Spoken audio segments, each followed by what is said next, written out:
Ẹ̀yin èèyàn lé èwo lẹ ṣé àlàáfíà ni? A kú ọ̀sẹ̀ tuntun yìí, ọ̀sẹ̀ tí a mú yìí, á san èmi àti yín sí owó, ọlá, àìkú baálẹ̀ ọrọ̀ ní agbára Ọlọ́run o.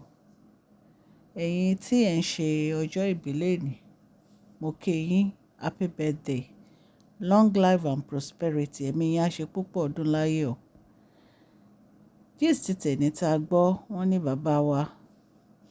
bàbá kábíyèsí pa Ropo, wọ́n ní inú bí wọn nígbà tí wọ́n gbọ́ wípé kábíyèsí ní àwọn fẹ́ gbé gbogbo ìtọ́jú Tádéníkáwò lé àǹtí wa fashion lọ́wọ́. Wípé nítorí àǹtí wa fashion bí ìbejì, wípé àwọn dẹ̀ rí pé ó ń tọ́jú àwọn ìbejì yẹn dáadáa. Wípé so nítorí ìdí èyí, ó yẹ kí àwọn lè gbé Tádéníkáwò náà lé àǹtí wa fashion lọ́wọ́ kan máa tọ́jú Tádéníkáwò. Ẹ̀yin èèyàn lé pé tí Queen Naomi bá ní àwọn fẹ́ gba òmìnira láti move on pẹ̀lú life wọn. Nǹkan tá a gbọ́ nìyẹn allegedly. Wọ́n ní àwọn àti kábíyèsí wọ́n ní wọ́n ríra ní beach resort ní Èkó. Wọ́n ní Queen Naomi, gbogbo ọ̀rọ̀ tí Queen Naomi dẹ̀ ń sọ náà ni pé àwọn fẹ́ move on pẹ̀lú life àwọn. Wípé nítorí pé àwọn ò lè darapọ̀ mọ́ àwọn olórí kábíyèsí yìí. Ẹ̀yin èèyàn lé, wọ́n ní kábíyèsí ní àwọn ò lè bẹ Queen Naomi mọ̀. Wípé àwọn ti fi gbogbo ìgbésí ayé àwọn bẹ Queen Naomi kan padà. Wípé ṣùgbọ́n tí Queen Naomi bá láwọn ò lè padà, kán gbé ọmọ àwọn fáwọn kan máa bá ti wọn lọ.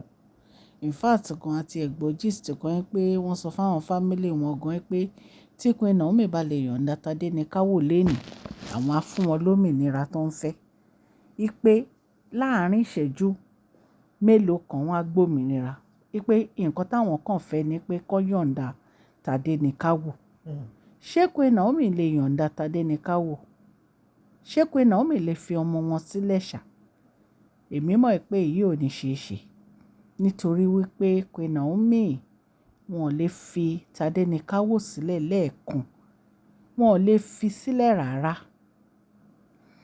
Ẹ̀yin èèyàn lé, abiyamọ tòótọ́ ni Queen Naomi. Abiyamọ rere. Wọ́n ní kò kí ń gbọ́ ẹkún ọmọ ẹ̀ kó má tají wèrè. Bẹ́ẹ̀ ni ti Queen Naomi jẹ́. Báwo ni èèyàn ṣe ní òun fẹ́ fi ọmọ òun sílẹ̀? Ṣé ìgbésí ayé téèyàn ń wá náà kọ́ lọmọ ẹ̀ ni? Ibo náà fẹ́ lọ without Tádéníkáwò? Ẹ̀yin èèyàn lé, ṣe rí pé ọ̀rọ̀ yìí àdìtú ló jẹ́ fún wa. Nígbà téèyàn bá ní òun fẹ́ yọ̀ǹda odindi Prince Tádéníkáwò, àrólé kábíyèsí, move on pẹ̀lú life wọn. Ṣé èyí ṣe é ṣe? Ìtorí ẹ̀ ni ọ̀rọ̀ yìí fi ta kókó. Ṣùgbọ́n bàbá kábíyèsí bínú fún èdè tí kábíyèsí pè.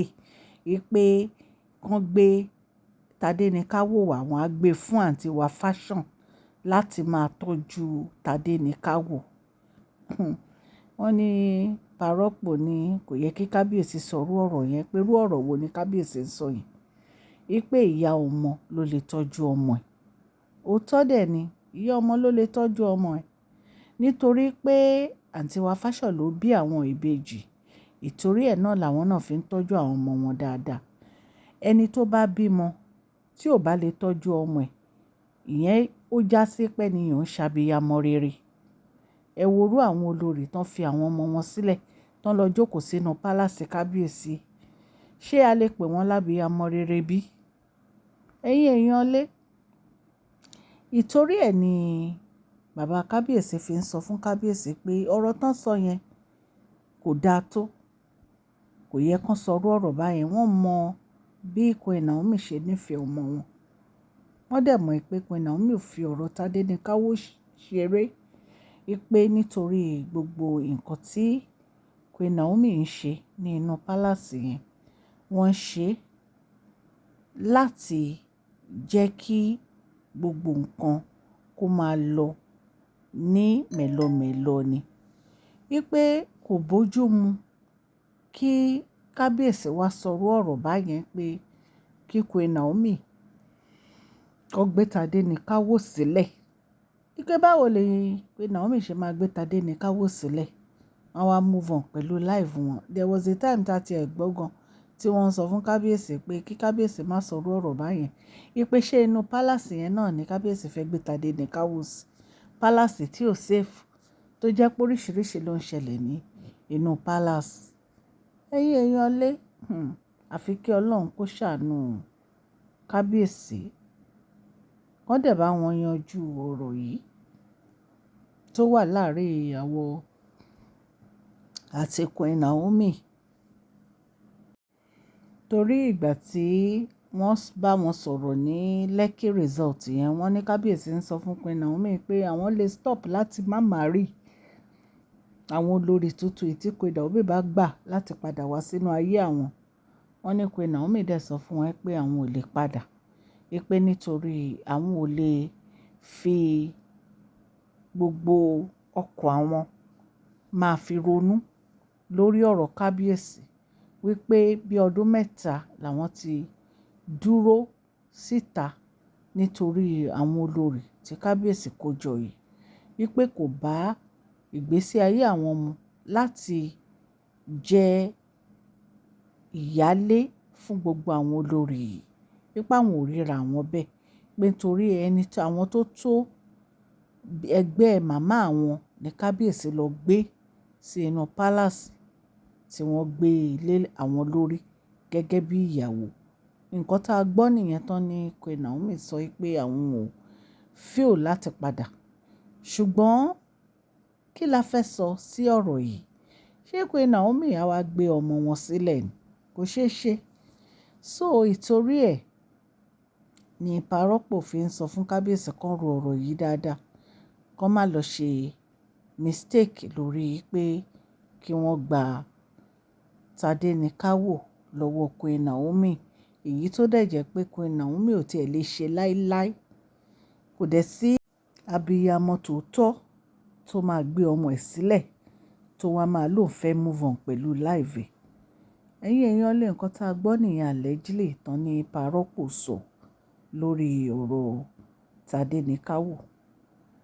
Tí a bá tún gbọ́ update lórí ẹ̀, a máa mú wá fún yín. Ẹ mọ̀ pé mo sọ fún yín gbogbo gist yìí alleged nǹkan tá a gbọ́ la wá torchlight sí. Mo dúpẹ́ lọ́wọ́ gbogbo etí tó ń gbọ́ mi ní ilé lóko àti lẹ́yìn odi. Gbogbo ẹ̀yin new subscribers a dúpẹ́ lọ́wọ́ yín. Ẹ̀yin old subscribers ẹ ṣé. Ọlọ́run á bá mi gbọ́wọ́ yín sókè o. Yorùbá ni à ń sọ lórí ìkànnì yìí, à ń sọ nítorí pé a fẹ́ gbàgbé àṣà àti èdè wa. A dẹ̀ tún sọ fún ọ̀pọ̀lọpọ̀ àwọn tí wọ́n gbọ́ Gẹ̀ẹ́sì. Ẹ̀yin èèyàn lé, tẹ́ ẹ bá ti subscribe, ẹ subscribe. Ẹ má dẹ̀ gbàgbé wípé à ń ṣe advert lórí ìkànnì yẹn, kọ sí wa ní masholagist@gmail.com.